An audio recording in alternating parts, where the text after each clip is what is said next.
അപ്പോൾ നമ്മൾ ഈ പറയുന്ന കാര്യങ്ങൾ, കൊണ്ടുവരുന്ന വിവരങ്ങൾ അത് ഓരോ കുടുംബത്തിലും എത്തേണ്ടതാണ്, ഓരോ രക്ഷിതാവിലും എത്തേണ്ടതാണ്, ഓരോ സ്കൂൾ അധികാരികളിലേക്ക് എത്തേണ്ടതാണ്. സർക്കാരിന് കഴിയുന്ന കാര്യങ്ങൾ ചെയ്യുന്നു. സർക്കാരിൻ്റെ വിമുക്തി എന്ന് പറയുന്ന പദ്ധതി വളരെ വിപുലമായ പദ്ധതിയാണ്. സ്കൂളുകളെ കേന്ദ്രീകരിച്ച് മറ്റ് സർക്കാർ സംവിധാനങ്ങളെല്ലാം ഉപയോഗിച്ച് വിപുലമായ പരിപാടിയാണ്. പക്ഷേ അതെന്താണ്? വിമുക്തിയാണ്. ലഹരി ഉപയോഗിച്ചവരെ അതിൽ നിന്ന് പുറത്ത് കടക്കാൻ സഹായിക്കുന്ന പദ്ധതിയാണ്. നമ്മളെ സംബന്ധിച്ച് അതിലപ്പുറത്തേക്ക് കടക്കേണ്ടിയിരിക്കുന്നു. കാരണം ഇതിൻ്റെ ഡ്രഗ് ഡീലർമാരാര്, ഇത് കേരളം ഒരു വലിയ ലഹരി മാർക്കറ്റായി മാറിയിരിക്കുകയാണ്. ആ മാർക്കറ്റിലേക്ക് ആരാണ് ഇത് കൊണ്ടുവരുന്നത്? അതിൻ്റെ ഏറ്റവും ആദ്യത്തെ കണ്ണിലേക്കാണ് നമ്മൾ എത്തേണ്ടത്.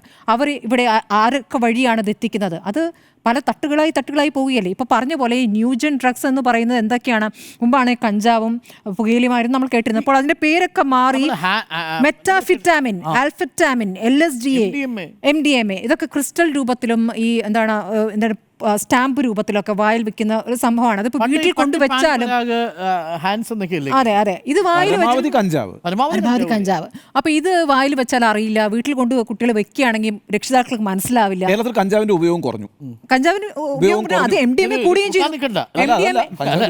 അല്ല MDMA കൂടി, അതിലും കൂടുതൽ ലഹരി തരുന്ന കാര്യങ്ങൾ ഇവിടെ എത്തുന്നു എന്നുള്ളതുകൊണ്ടാണല്ലോ അത് കുറയുന്നത്.